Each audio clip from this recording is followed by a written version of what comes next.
Hello. Now I am going to discuss about the expression for determination of a square for taking different cross section. So see, first one is a rectangular cross section. So by using rectangular cross section, how we can get the expression for calculating the value of a square. So first see a figure. This one is a rectangular. So first one is a rectangular type of cross section.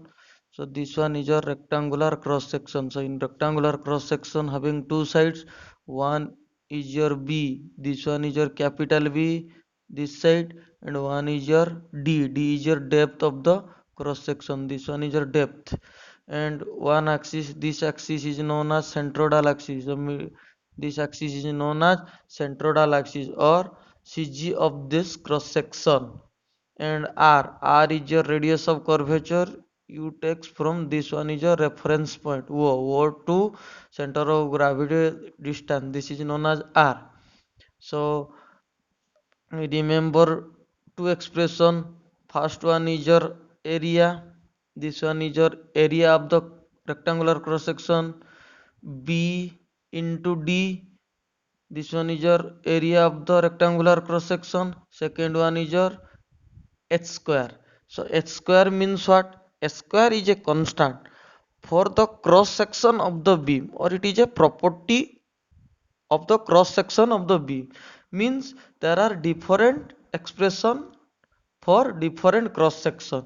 So for rectangular type of cross section, a square is equals to RQ divided by D into ln into 2r plus d divided by 2r minus d minus r square. So this one is your expression for calculating the value of a square. Similarly, see the trapezoidal cross section. See the trapezoidal cross section. Second one is your trapezoidal cross section. So how we can remember the square value for a trapezoidal cross section? So see, you draw a one trapezoidal cross section. So this one is your trapezoidal cross section. So in this case, two sides are parallel. See, one is your upper side, one is your lower side. So upper side having value capital C, lower side value having B value. You remember this one. Similarly, the total depth of the trapezoidal cross section is small d, and it is d1 distance which is situated from center of the cross section to lower portion of the trapezoidal section. Lower portion of the trapezoidal, one is your upper fiber, this one is your lower fiber. So d1 is your distance from lower fiber to center of the cross section. Similarly, d2 is your distance from center of gravity to the upper fiber. This one is d2. So similarly, how we can calculate the area of the trapezoidal cross section C? The area of the trapezoidal section is half of the summation of two sides into depth. So capital A is equals to capital B plus capital C divided by 2 into small d. This one is your area. Then d1. So d1 distance, this one. So how we can calculate d1 distance? So d1 is equals to small d divided by 3 is equals to capital B plus 2c divided by B plus C. So this one is your expression for D1. Similarly, D2, if you have value D1, then you can easily calculate the value of D2. So D2 is equals to D minus D1. So this one is your expression for calculating D2.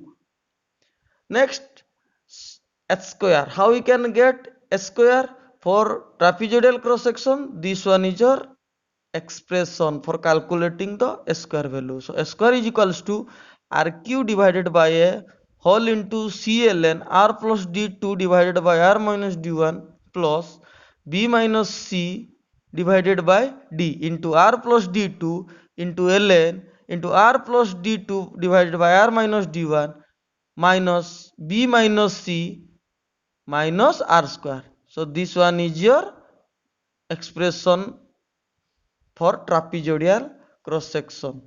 So third one is your circular cross section. So see the figure. So this one is your circular cross section. So in circular cross section, let capital D is your diameter of the circular cross section. So this one is your D.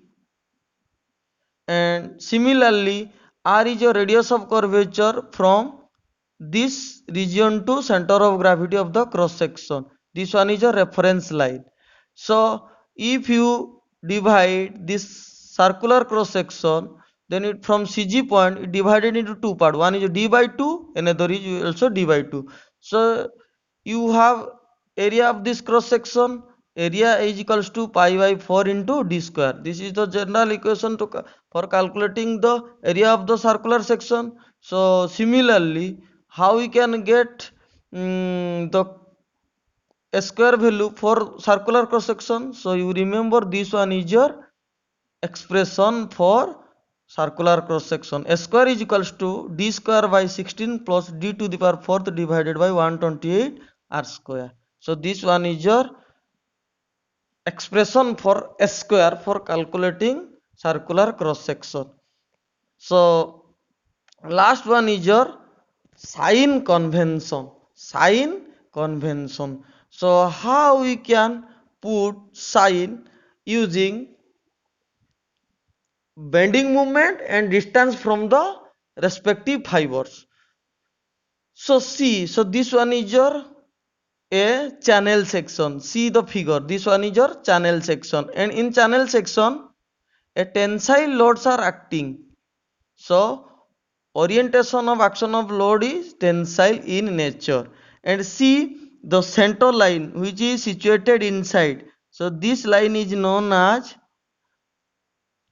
centroidal axis.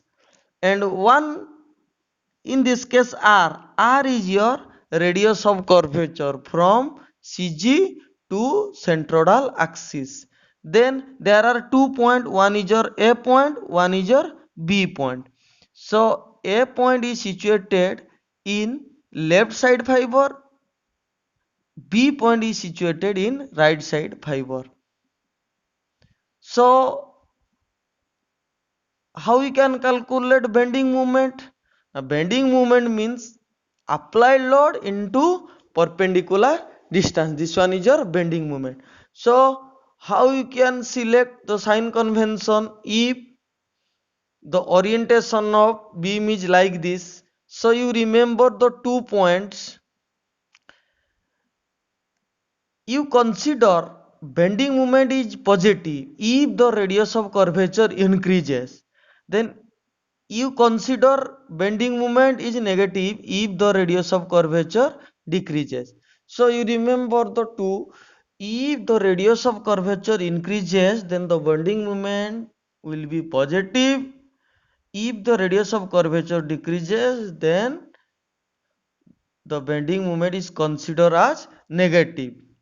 So in this beam, so the bending moment is positive or negative, or in this case the radius of curvature increases or decreases. So in this case the radius of curvature decreases. Radius of curvature decreases. So the bending moment will be negative. So radius of curvature decreases in this case. So you take simple example. This one is your large circle with having radius capital R. Then similarly you take another circle with radius small r. So small radius, this one is your small radius having higher radius of curvature. Then you remember another thing, large radius having less radius of curvature.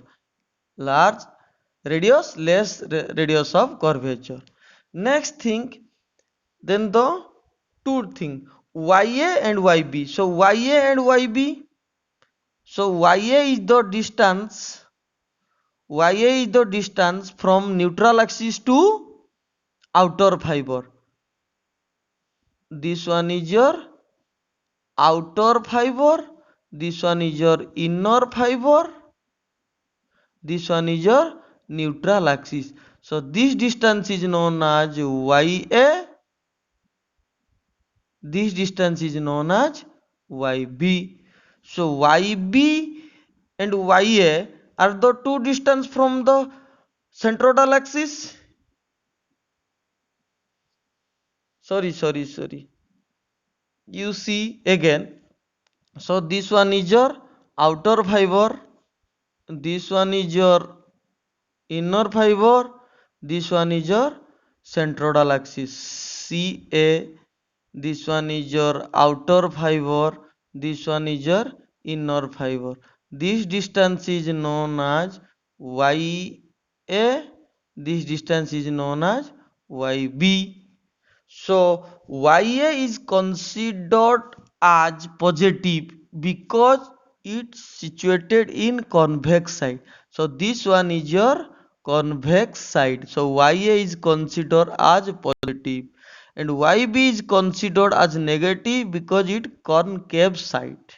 Concave side. So thank you.